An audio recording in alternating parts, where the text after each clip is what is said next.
Hello, everyone, and welcome to a new episode of Voice of Crypto. Voices of Crypto is a podcast where we talk about Web3, crypto, metaverse, NFT. And today I have a very special guest, and I will reveal what is her special power and what she has done, which because that is something which everybody would like to hear a lot of stories as well. So welcome Lydia Smith here, and welcome on Voice of Crypto, Lydia. Hi, thank you for having me. It's great to be here.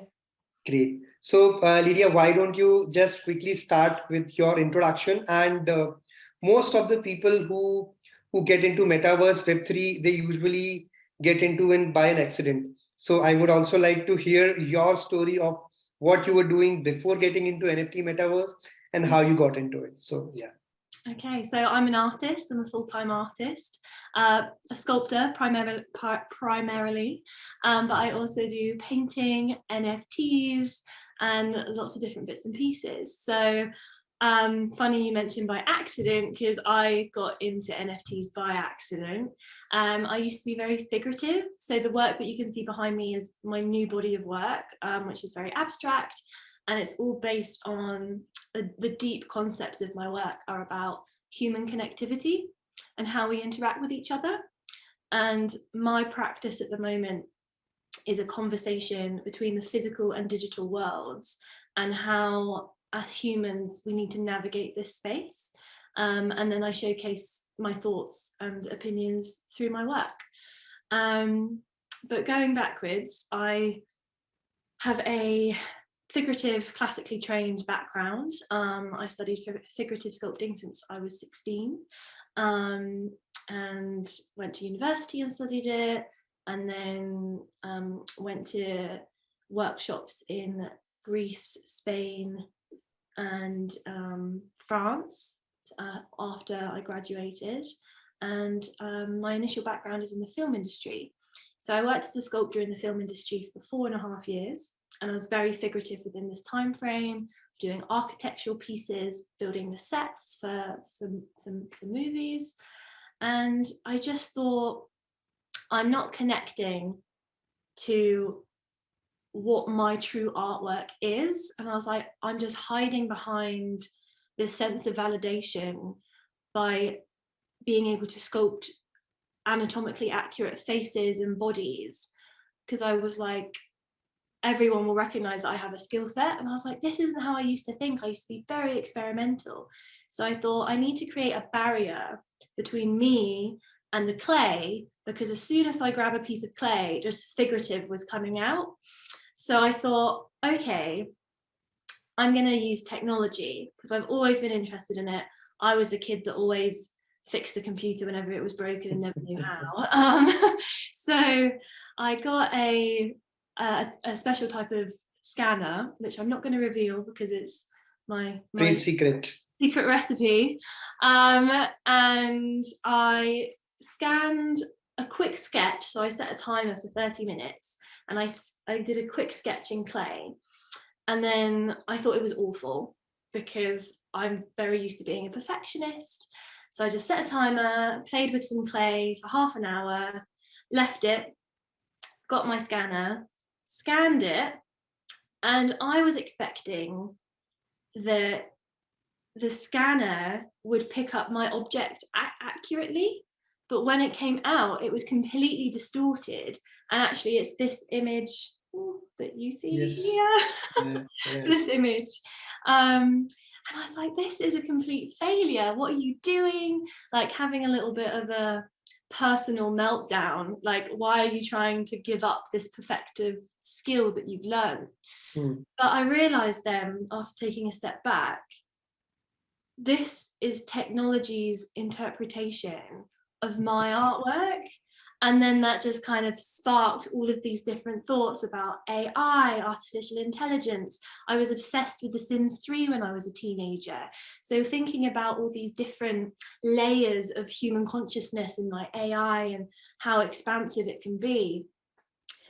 And then I thought, well, I could 3D print it, but then that would be giving technology the final say, where I created this initial object, scanned it, and then create the digital version of it, which was technology's own interpretation. Instead of 3D printing it, why don't I use this as inspiration to then create another physical sculpture? So this is what I do in my practice now. And this is a current sculpture which I've sculpted in clay, and it's now covered in silicon. I've just scanned it with my special sensor, and the technology's warped it. So then going back to NFTs, I thought, well, this is a cool part of my process. I can't do anything with these digital things. They're then just inspiration. But then I was listening to an art podcast called Talk Art, and Simon Oldfield, his name, I think, was mentioning something about digital art and NFTs. So I was like, wait a second, I now have some digital art. So I just started listening to podcasts and reading about NFTs. And that's how I got into the Web3 space, by experimenting with technology. Wow, what a fascinating journey, Lydia. And to all those people who are listening in or watching this YouTube video, listening to this podcast, do understand, as an artist, as an entrepreneur, you always make mistakes. And when you make these mistakes, don't give up, because that is actually giving you something else. And don't be scared of making mistakes, because only 1% people who actually make mistakes build something out of it. So this is a real use case, real story which we just heard from Lydia. Who, and I think second important lesson which I just understood from your journey, Lydia, is if your heart is into something, don't just do something because of society or because of money, because you, as an artist or as an entrepreneur, real passion, your real things will come out only when you listen to your heart. So interesting lessons happening, guys. Keep listening, and I'm trying to get more insights from Lydia as we move forward on this podcast and on this YouTube video. So I mean, we have understood this, but Lydia, and I think NFT as a concept is still very new, very nascent at this stage. Uh, so my next question is a very simple question. How do you explain NFTs to a 5-year-old? Okay, so NFTs to a 5-year-old. So an NFT is an agreement between two people that is documented on the computer and stored on a database where anyone can access it to see what the agreement between these two people are. And you can't change it, so you've got to make sure that you're happy with it in the beginning. And it's a wonderful way to protect the two people, to know what's going on, and for other people to be able to see what's going on. Yeah, that was simple. That was quite simple. I think any 5-year-old would be able to understand NFTs now. So, Lydia, I mean, and we spoke about your journey from an artist to movie to NFTs, and now metaverse is what you have been doing. So, as you see the growth of Web3, what do you think will change as we move ahead? What, I mean, how do you foresee what will be the next 5 to 10 years which will bring into the metaverse? And you spoke about AI, you spoke about human consciousness. So how these things will come into metaverse from an artistic point of view, not from a business or from a tech point of view? So it's a really difficult question, because a lot That's my job. Yeah, a lot of like forward thinking or kind of niche thinking always seems to happen within the art world and the tech space, and that's why we kind of work together. But feeding it out to the masses, it can become quite confusing, and I still find some of the language to do with NFTs and Web3 quite confusing, because it is a whole nother language. So, and because of the addiction that we already have to technology in terms of Instagram, social media, always being available, it's this, I guess it's going to elevate our online experience, but at the same time, we're currently struggling with mental health crisis, which is linked to social media and technology. So making the metaverse more more addictive by feeling like you're having a sensory experience while you're in there, is fabulous. But also we need to have the balance of being able to distance ourselves from it. And that's what I talk about in my art practice. And I struggle with it myself. Like, Instagram is a great tool for me as an artist. It's part of my business strategy. It's how people find out about me. And like, we're on a Zoom now, so we wouldn't be having this conversation if technology didn't exist. So the opportunities that the metaverse and Web3 are gonna create are limitless. But I'm also very aware of, like, the general population didn't ask for this. Like, none of us asked for this. Like, none of us asked for the internet. So the human race is very good at adapting to whatever creation we come up with, but we've never had to adapt to something so different like this before. So I'm hopeful, but I think it's about big companies really giving this education to the users and contributors how to keep in check with the physical world as well. Yeah, I think. Yeah, so I really I would like to add in, you said that human race has never asked for it.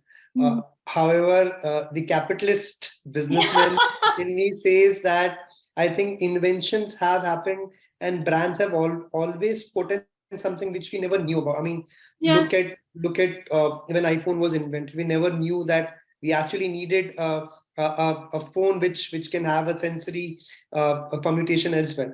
But yeah, I mean, we as Lydia said, we are at a very initial stages of metaverses. We don't know what the future brings in for us. So let's hope for the best. And what I feel as a technologist is, technology is just a tool.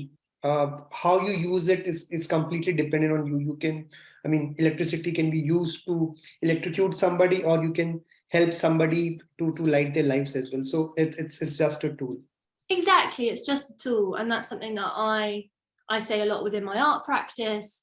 And again, going back to balance, like, I believe that everything that's ever been created on the planet, whether it be a person or technology, it's a 50-50 between like good and bad, because as a person we all have bad days and we can choose whether we're going to lash out at someone or not. So, and we can also choose how we operate technology and the metaverse and Web3. So it's a balance, and I hope that the scales are in the good favor. Yeah, so the choice is always yours, and as Neo in Matrix says, you can either choose the red pill or you can choose the blue pill. Whichever pill you choose, it's your choice. So be aware about it. I think that's the most important part. Yeah. So Lydia, you have started as an Web3 entrepreneur, and you have been doing some amazing work. So guys, while I was talking to Lydia, she has been helping a lot of brands in this category to move towards metaverse. So Lydia, what would be your top 3 advice to somebody who's just starting his or her career in NFT or in metaverse as an entrepreneur? What are some of your lessons here? Just to be patient, and to also understand that you're not going to understand to begin with. And it's a whole, not only is it a new subject, it's a whole new way of thinking, because people that are experts in the space are still discovering new ways that new different ways in different directions where it can go. Whatever the best way that you learn about things, do it that way. So I listened to podcasts and then went out to events to listen to speakers and talk to people, because that's the best way that I retain information. Yeah, read books, and don't get into it if it doesn't feel authentic. And I would say that about anything. Like, if you're doing it because it's like a hype at the moment that you want to get in on, like, maybe you're not doing it for the right reason, or just learn a little bit. You might not even have an idea about what you want to implement into the Web3 space yet, but just having a little bit of knowledge about how it works. Maybe in 6 months' time, you'll come up with an idea and think, oh, I'm really glad I did that research within Web3 because now I can apply it to this. So yeah, just be prepared to be confused and like and I learn a new language, and it will all make sense in the end. And if you're there, try and just be patient, because I'm quite techie. I think I'm quite techie, but setting up my MetaMask, linked to my OpenSea, linked to my Coinbase, like all of these different things, I was like, oh my. So it's I might say something that's quite controversial right now, but it's not quite user friendly at the moment. It is. I agree. It's still building, but just have a little, like, just tiptoe in and have a little look and see if it inspires a direction. Because it's building really quickly, and you don't know where it's going to take you.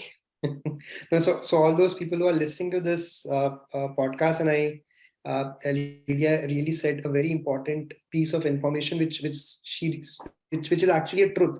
So I come from a technology point of view, and when Lydia comes from an art point of view, if anybody who's listening to this podcast and they are into UI UX, if you could create something which is user friendly, I think that is the biggest innovation. You will actually make billions in this industry, because the users are still confused. Also, Lydia, you mentioned about listening to podcasts, and since we're talking about this whole, I would say, the lightning which came for you about NFTs as a category and starting a new business came from one of the podcasts. So what are your resources of podcasts which audience should also listen to get ahead of their peers in this category?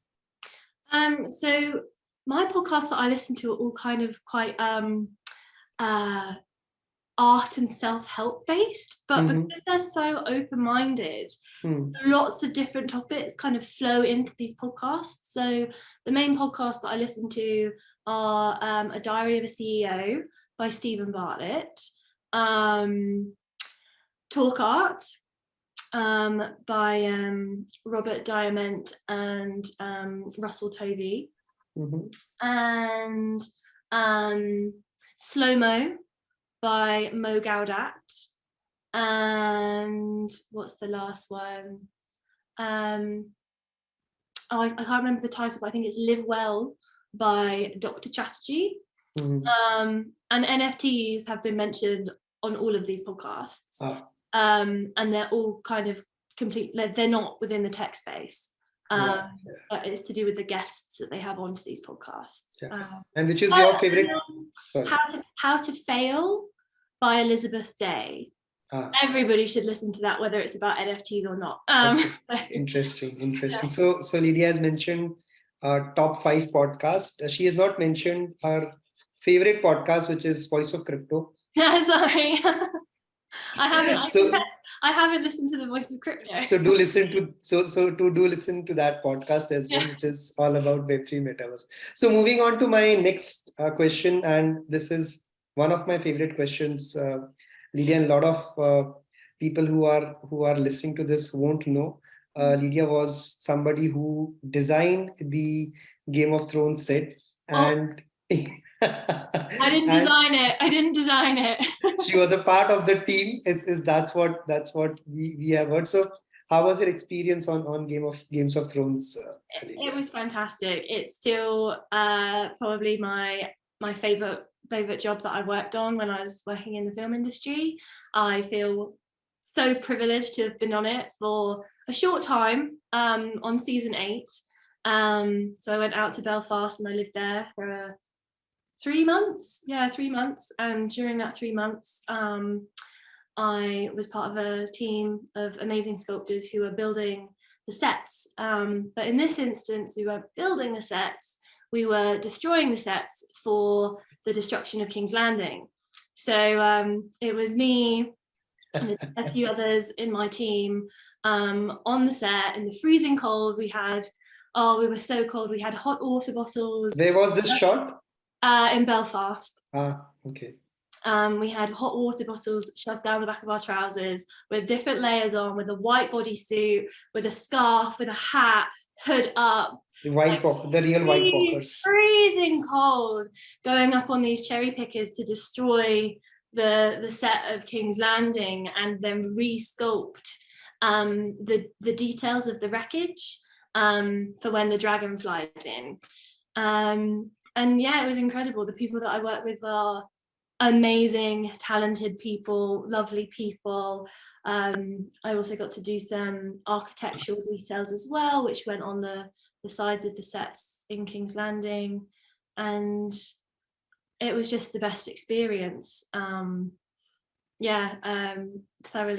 Thoroughly enjoyed it. And after that, I've then worked on Star Wars, Eternals, Doctor Strange 2, Ant-Man 3, which hasn't come out yet, Doctor Dolittle, Avenue 5, I can't even think of the other ones. Yeah, so I feel very fortunate and very lucky that. So which has been your favorite experience working between all these movies?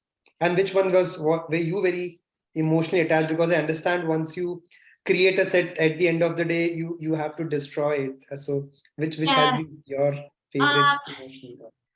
I mean, I'm just obsessed with sculpture. So I'm not a film buff, but being able to make these beautifully intricate, detailed, stylized elements for these big movies was it just I felt so completely fulfilled. And to work, honestly, some of the people that I met are still great friends and who I respect so much that still work in the industry.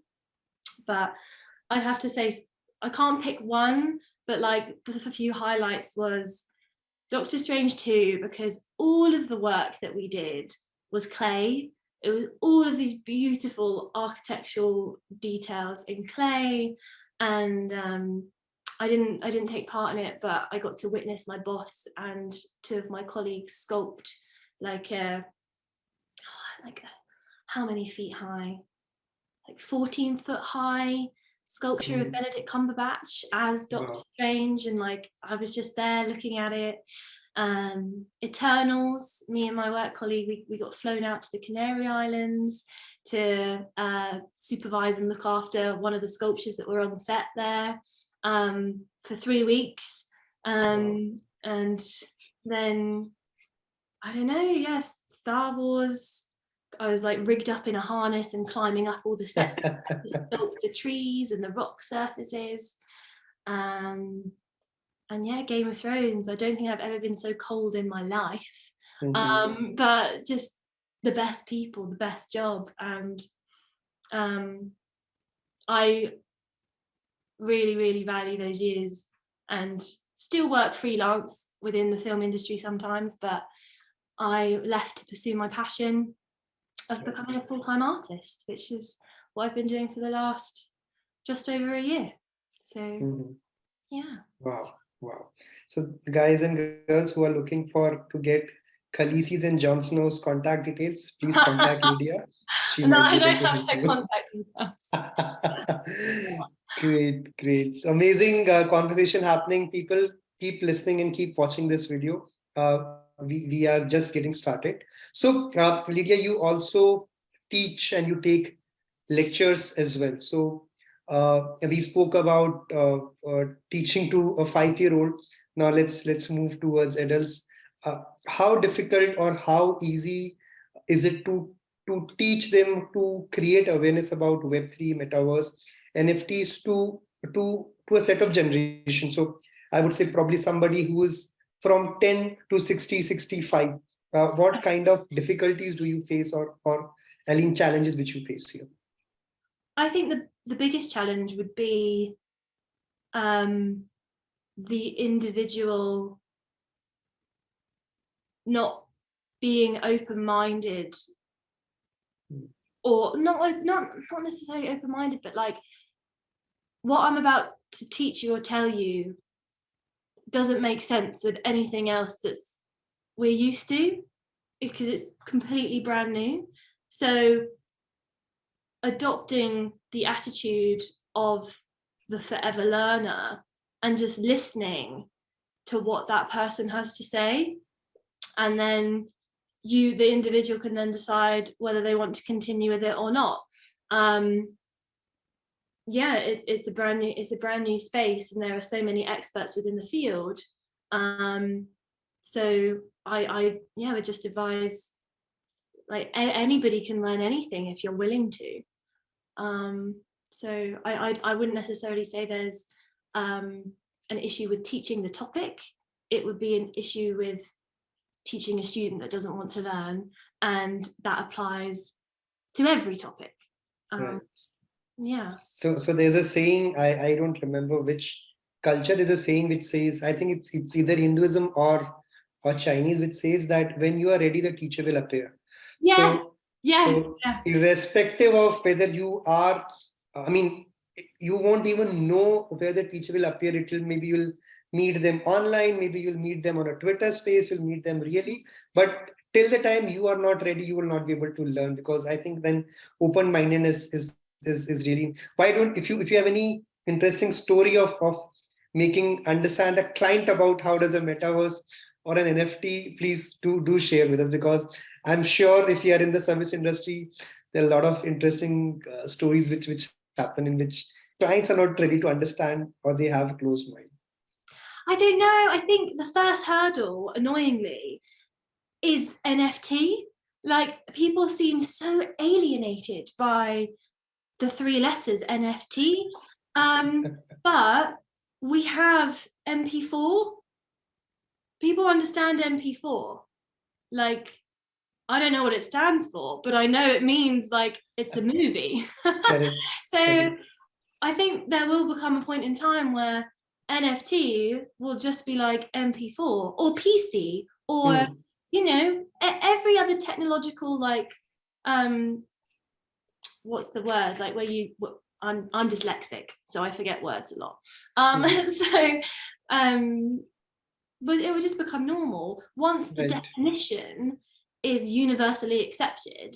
But I think also because an NFT can be so many different things, that's why it could also be confusing.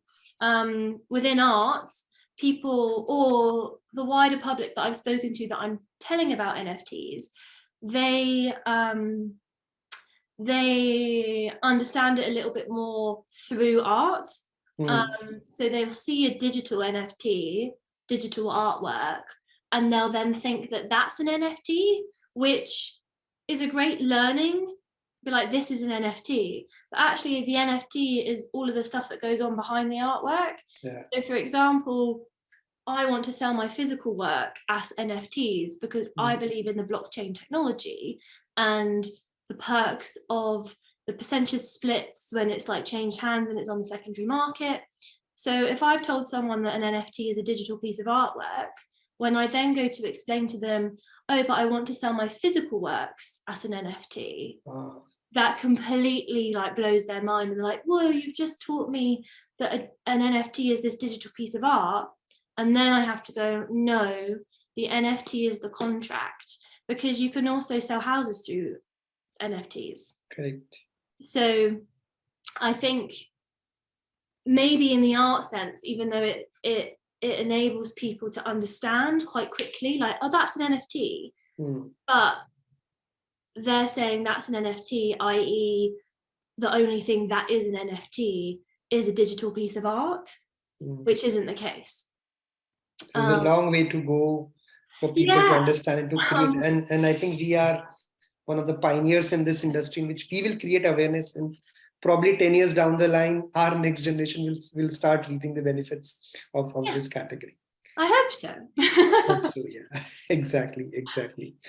Great. So, Lydia, you are not from a tech background, and still you have done quite well in this category, in this industry. So, what are some of your tips? And I remember you said that you are the kid who can repair the computers fastest, but I would still not call that as a highly tech person. So somebody who's at your level, or somebody who does not understand, or who does not have a tech I would say, a formal education.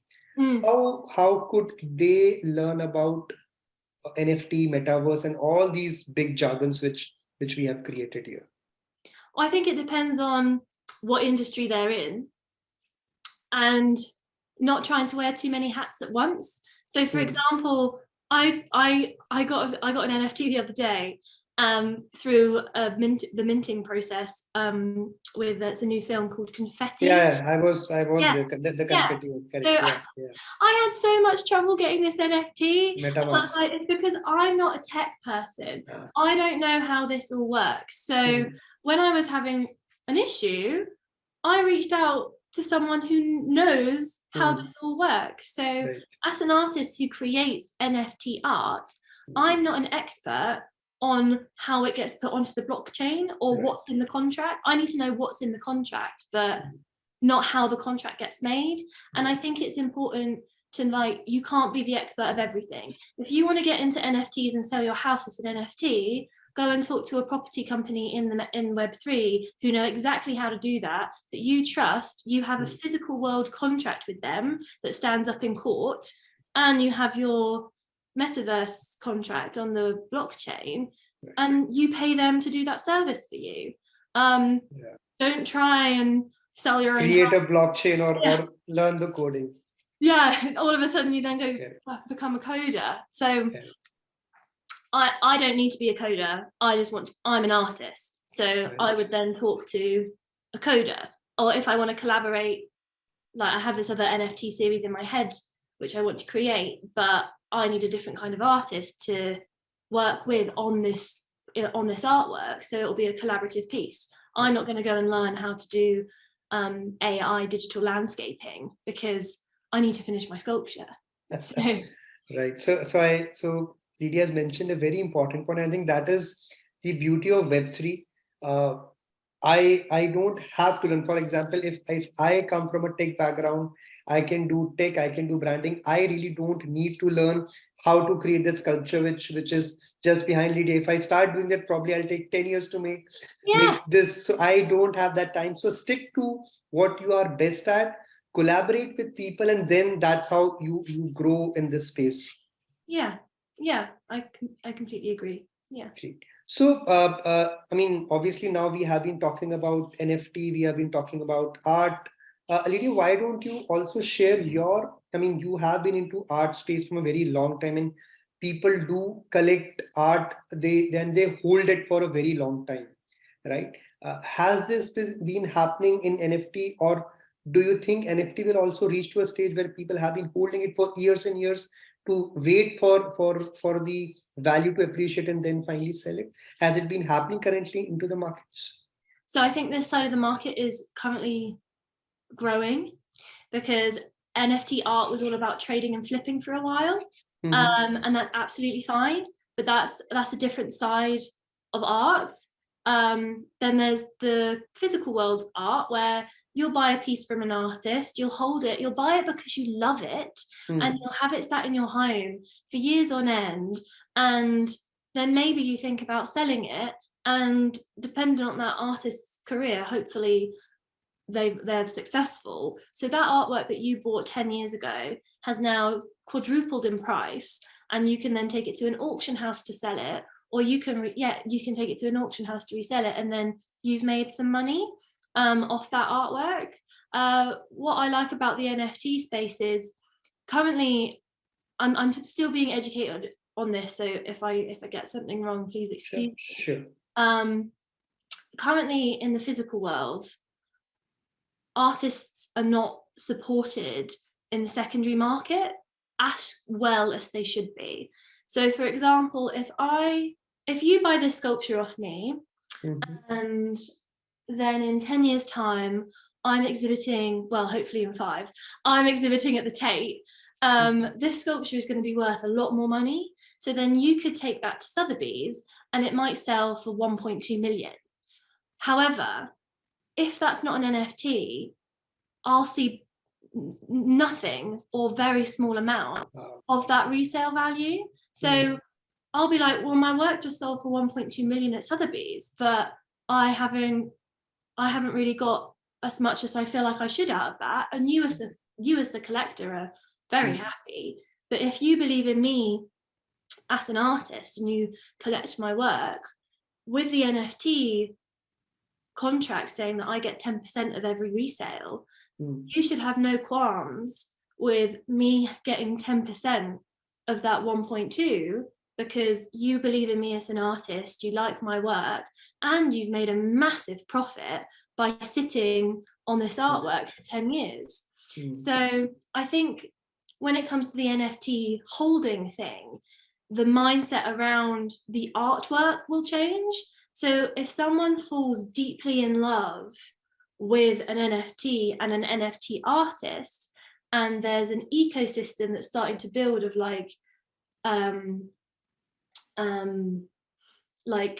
the most popular NFT artists, and you have one of their artworks, you're going to sit on that and be like, well, they're only going to keep exhibiting at all these NFT exhibitions, and maybe this NFT will end up in the Tate, because then that's like the physical and digital worlds colliding. But because it's such a new space at the moment, nobody can foresee whether that will happen or not.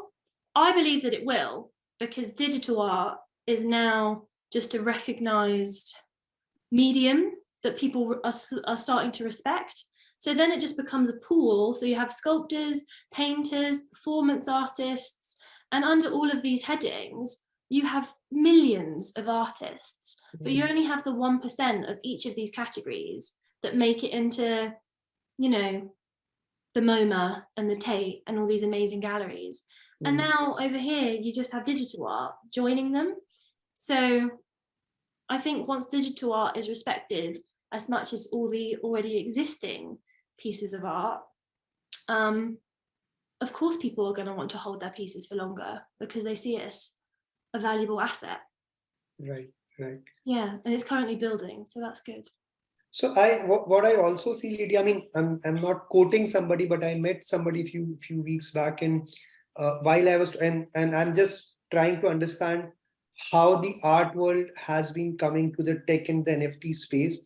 I'm very new to it, guys. So please don't. I mean, it has been maybe 2 months when I've started learning. But what I feel is we at the art at this stage is to a certain extent like a big boys club. So what happens is a lot of time new artists, a lot of time genuine artists, they are, although they are good, they're not able to get into that club because there is a ceiling attached here. So probably what happened, I would say 10 years back, when music was at the same stage, when if you're not working with a big label, you are not recognized, you don't know, people don't know about. But this completely changed with, I think, Spotify, with internet. And now even if you are a bad singer like me, you can still put a video and people will know about you. Now what has been happening with the blockchain and NFT merging together is, if I'm sitting in a rural area, and but if I'm a good artist, if I have access to internet, I can bring in my sculpture or my art to the world, and people would be able to recognize. So now that barrier of entering into that big boys club is diminishing, which I really don't know whether it is helping the business or not, but this is what I foresee in the coming years as well. So you're completely right in saying, I'm gonna so I wouldn't necessarily say boys club, because there are now some amazing women that are now coming into the space, and we're sorting out the fact that it was a boys club and still is a boys club. And I speak a lot about feminism in the art world and how females have been severely underrepresented throughout history. So I'm going to say gatekeepers. There's definitely a ceiling, and there's these gatekeepers to get into this section.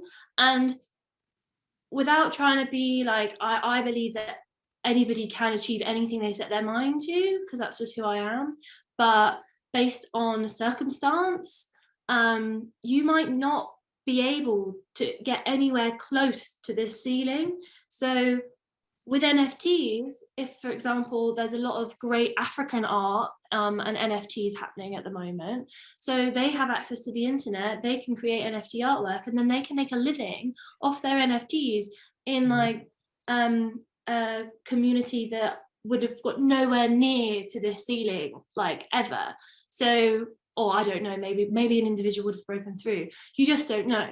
But I think it's so reassuring as an artist to now have the potential to do what you love and get like have a life off of it, because so many misconceptions, it's like, oh, you're an artist, you love what you do, it's fine that you like don't get paid. And it's like, no, just do it for exposure. Just do it for exposure doesn't pay the bills. So like lawyers, some lawyers love their jobs, politicians love their jobs. Why are they allowed to make millions and enjoy themselves, and artists have this stigma of like, yeah, but you have fun?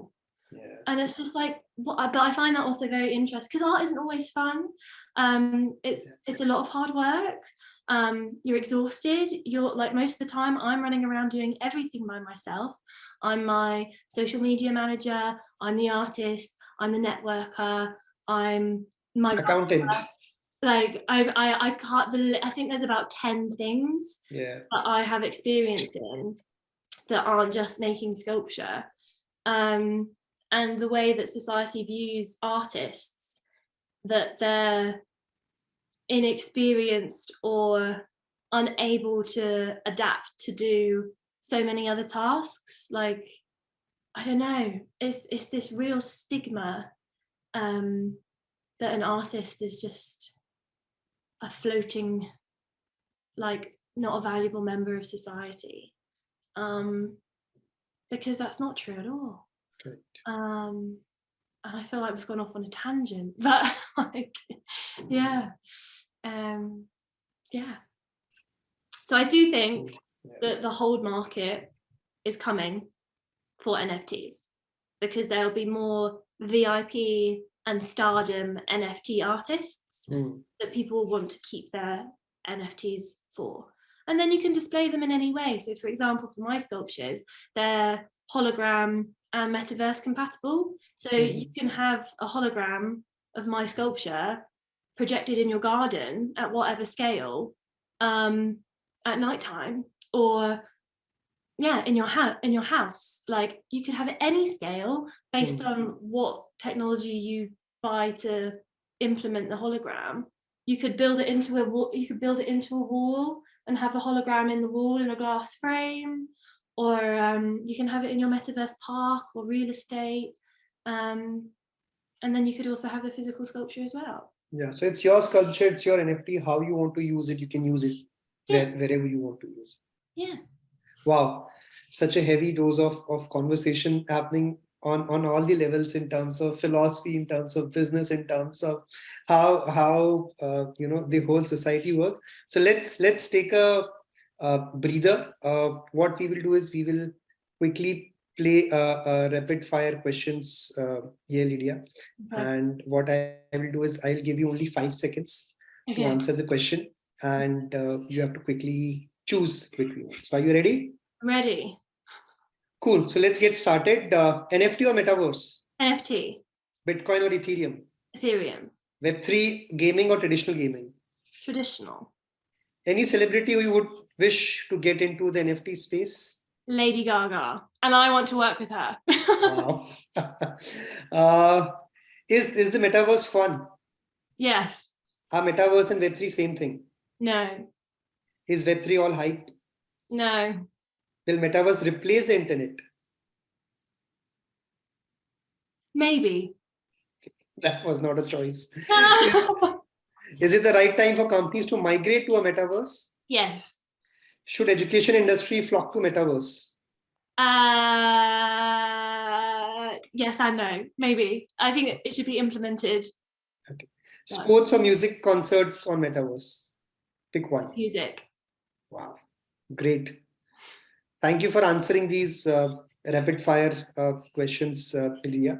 Now, moving to the end of our conversations, what do you think? What I would like you to give this answer is from two perspectives. One is from an art perspective, and one as a citizen of UK. So how do you see the regulations, the culture, people, acceptance, and maybe the government and policies as well, acceptance of Web3 metaverse in the art world and in UK as a country from a government standpoint as well? I think it has to be implemented so that it fits comfortably with what we already have that exists. I think that lots of people get alienated by the concept because people think that Web3 is going to completely overtake everything that we currently have. And that would then cause like a pause in everything and the rejigging of our entire planet, which is to me not feasible. But if you slowly start implementing it and learning about it, it's, again, we go back to balance. Like if anybody with any subject, whether it's like race, politics, metaverse, religion, feminism, all of these big ticket difficult conversations, if you alienate people by really screaming at them, people aren't going to want to implement it. So it's just about empathy and education and being persistent but patient and being a nice person, and then the pros of Web3 can be implemented so that we can all hopefully live fuller lives, spend more time with our families, go on holidays more, go for a walk,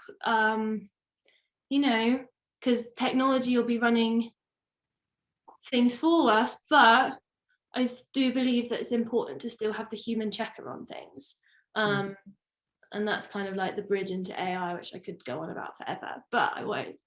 We'll do a separate podcast for that. Yeah, exactly. So does that answer the question? Yes, it does. Yeah. So, Lydia, I mean, thank you very much for coming on the podcast and giving us your time. And as you said, in next 5 years, we'll see you doing an exhibition at one of your favorite places. So, all our blessings. Sorry. You can see my work I'm curating an exhibition next week with London women leading Web3, and it's in Bank. So my artwork will be there, and I'll be curating other female artists in the NFT space. I'm also going to be talking at the Metaverse conference at the Hilton on the 5th. I'll also be there. I'm also a speaker, so I'll see you there. Amazing. Anyways. And I guess if anybody wants to find me, I'm most active on Instagram and through my website. So my Instagram handle is Lydia with a Y, Smith artist, all one word. And then my website is www.lydiasmith.gallery. And then you can get in contact with me through there. Sure. I will put Lydia's links also in the description of this video as well as on the podcast. And you guys can get in touch with Lydia for any advice, for any learnings which you want to have about NFT metaverse. I think she's one of the biggest experts which I know of, and which I approach because I also wanted to understand what is NFT, and as I said, I'm very new to the art world, and my artistic the side of brain is very small. I'm just trying to understand. So thank you for this, Lydia. Any closing thoughts which you would like to share with our audiences? Anything which you would like to share with listeners here? I guess, thank you for listening. And if you're interested in the space, definitely check it out. Don't feel alienated. Most people are really friendly, and just take your time with it. Yeah. And one thing which I ask all my guests to say at the end of this video is what the idea of Voice of Crypto, Lydia, is that we all come from different sets of background. And the idea of this podcast is to create awareness about Web3 metaverse. So, and the idea here is that everybody is a voice of crypto. It's Yeah. not just me, it's not just you, it's everybody. So we all say at the end of this podcast is, I am the voice of crypto. Yeah. So I would like you also to say you are also a voice of crypto. I'm the voice of crypto. Yeah. So thank you. Thank you very much for this interesting session, Lydia, and all those who are listening to this podcast. I'll see you next time soon with a new guest and with new learnings. And till that time, keep listening to this podcast, and we all are voice of crypto. Thank you, Lydia. Thank you. Thank you very Bye. much.